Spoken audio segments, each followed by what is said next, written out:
got the juice. Ha. Said I got the.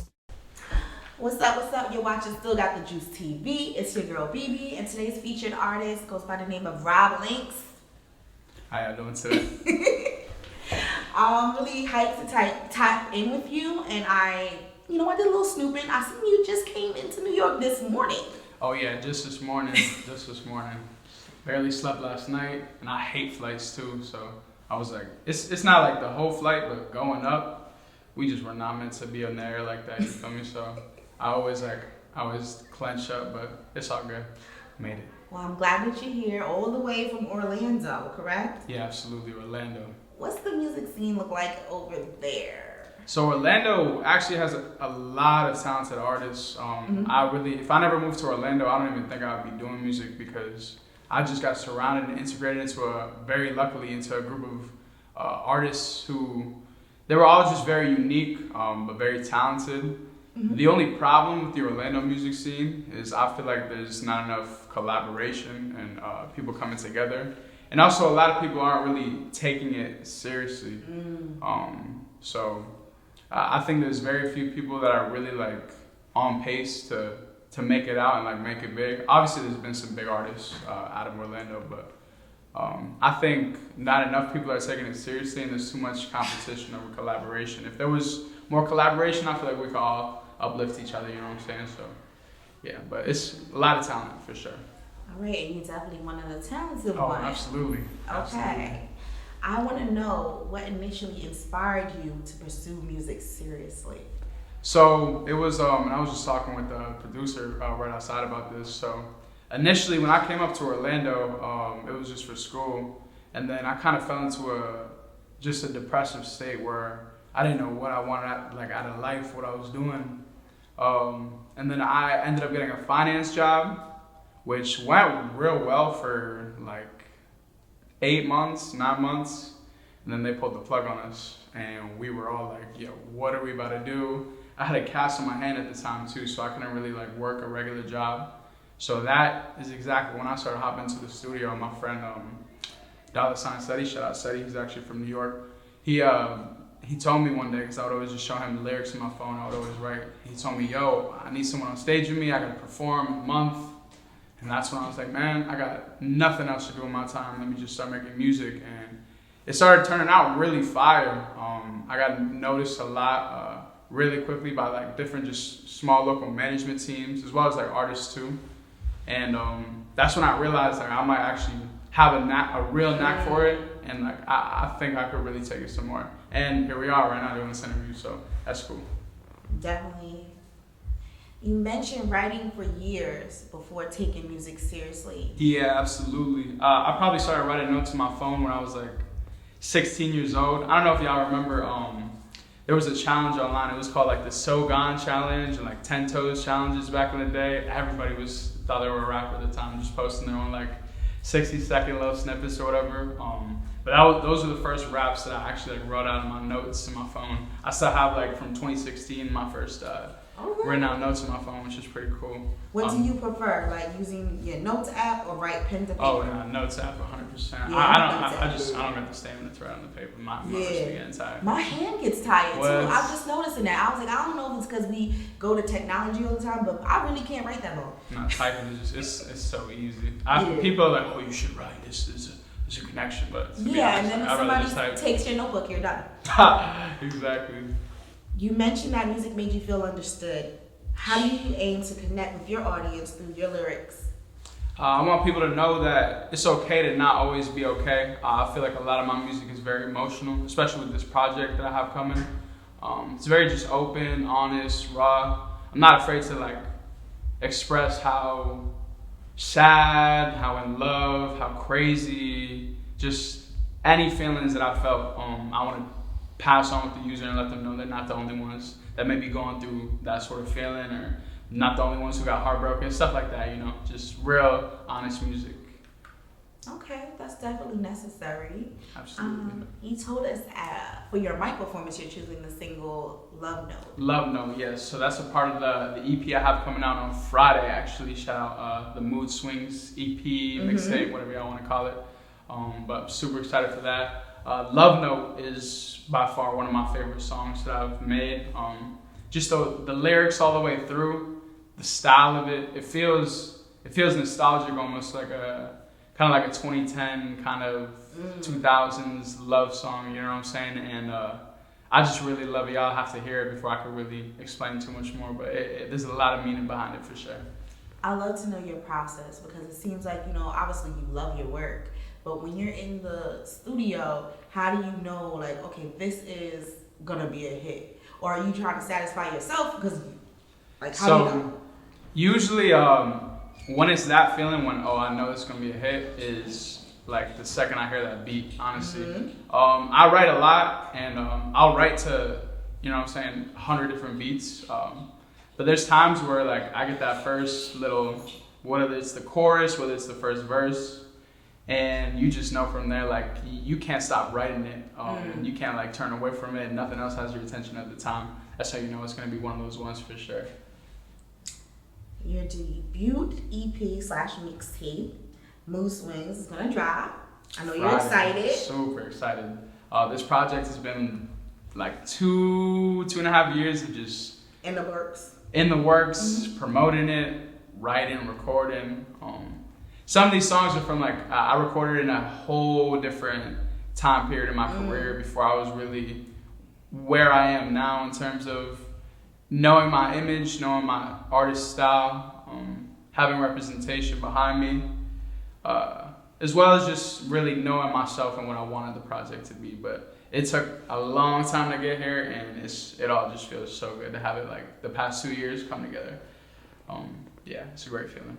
What can listeners expect to hear? One of the best debut albums they ever heard in their life, I promise you that. I think I bring a style that the industry is just missing.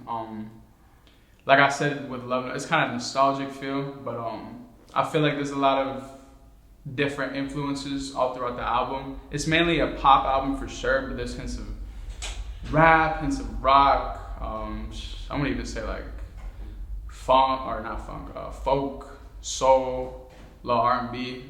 I feel like I'm a very versatile and unique artist, and I feel like people are just not even gonna be ready for this project. So I'm super excited about it. Sure. Okay. Family, friends, and purpose seem to be essential on your journey. Yeah. How do these elements play a role in your music and your motivation to succeed? So my family, especially my mother, I got her name tatted on my arm. She is by far my number one inspiration. I don't want to get emotional on camera, but everything that she's done for me, risk, sacrifice, everything she does is just to uplift me and my sister and just to make sure that we're all right, even though I know, you know what I'm saying, she's not, things aren't going like, life is rough, man, you feel me? So yeah, so all of us. The fact, just the endless support, she's my number one fan, comments on every single TikTok, Instagram. Hey, so Mom. I gotta do this. Hey mom, exactly. She gonna see this for sure too.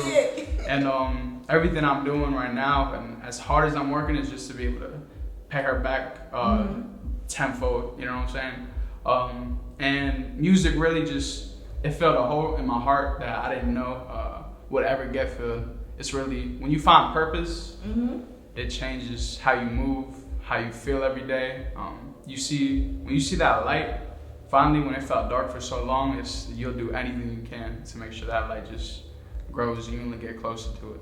Most definitely. That was so deep, and it's like I had to slide to this next question, but I like where we're at. Yeah, absolutely. Okay. You mentioned working on a mini EP for the summer. Can you give us hints or insights in what direction you're going to take us? Yeah, absolutely. So I'd definitely say it's going to be different from the EP dropping on Friday, Mood Swings.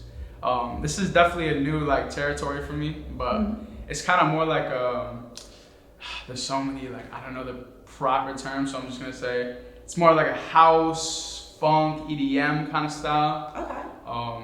It's just something. So this mixtape that I'm dropping on Friday is very much like emotional, raw. There's sad, depressing themes, and this little mini EP I'm working on, which I don't still got full clearance or nothing yet. I know they like the single, but I haven't even they're probably gonna first hear about it in this interview actually. But I'm trying to put together this EP, just give people something to move to, dance to, feel good. You trying just to fun soundtrack music. Our summer. That's Exactly what it that. sounds like Soundtrack of the summer. Exactly that. Okay, great. You make this new EP sound very emotional, and I see one side of J. Cole being that because he's your favorite artist. Oh yeah, absolutely. And then your current artist is Drake, and Drake takes over the summer. So I feel like you kind of told me why you like both artists, but yeah, which exactly elements would you take from which artist? So definitely, like we said earlier, in terms of music, just made me feel understood. J. Cole was the first rapper I seriously like. I had a Big Sean phase in middle school, but J. Cole was seriously the first rapper I went to YouTube to MP3 to download everything on my phone. You know what I'm saying? And so it was just the first time I felt like someone understood how I felt, just in terms of not being fully confident, not being I'm not the star player. Just, you know what I'm saying? He's got all those themes in his music about loving yourself, about just I could go on about J. Cole, but just his style of music, his honesty, how raw it is, as well as in terms of lyricism and flow, he's just unmatched. So I think I could take elements of that and put it into my own music, just in terms of the speed and flow I go about it in a different style. So I think that's real cool. I think I take pieces from all my favorite artists and it turned me into what I am today. And so I hope taking from all the best artists, in my opinion, turn me into an even better one. So that's a fact. All right, we winding it down, and so far it's been pretty eye-opening to hear you talk about vulnerability. I want to know what one piece of advice you would give to an artist who's considering becoming an independent artist. The first piece of advice, actually, fuck any piece of advice. I'm sorry if I was supposed to. It's okay. But content. I don't care if your music is terrible. If you're promoting it right, if you're constantly posting it, putting it in people's faces, putting money behind it, and just putting it out there, there's no way you could lose if you're relentless. You know what I'm saying? Mm-hmm. There's no, this artist is better than that artist. It's just this artist worked a lot harder than this artist. This artist put out a lot more content. This artist markets a lot better than any other artist. There's artists a lot more talented than me that should be in this chair right now, but they never, you know what I'm saying? They never took the time to either get a team behind them, fly out, put out content, fly out. This is exactly that though. It's just how serious do you want to be about it? You know, if you really want to do it, then you got to get out of your comfort zone a little bit. Even if it's not your thing, it's really not my thing. Putting the phone down and dancing around and stuff. I hate that stuff, to be honest with you. But it's a part of the job. You feel me? So we're gonna get it done regardless. Definitely. All right. So it's been great tapping in with you, Rob. Last but not least, tell us why you still got the juice. So I'll say I still got the juice because I've just been consistently working at this. I've remained confident in my music. I carry a certain aura when I talk about my music, when I'm making my music, recording it. People around Orlando, they know the name Roblinx, that's for sure. And they're gonna know it in New York, Atlanta, wherever we go. And that's why I still got the juice. That's a fact. We're gonna stay tapped in with you, ladies and gentlemen. It's a wrap. It's Roblinx, and he's out.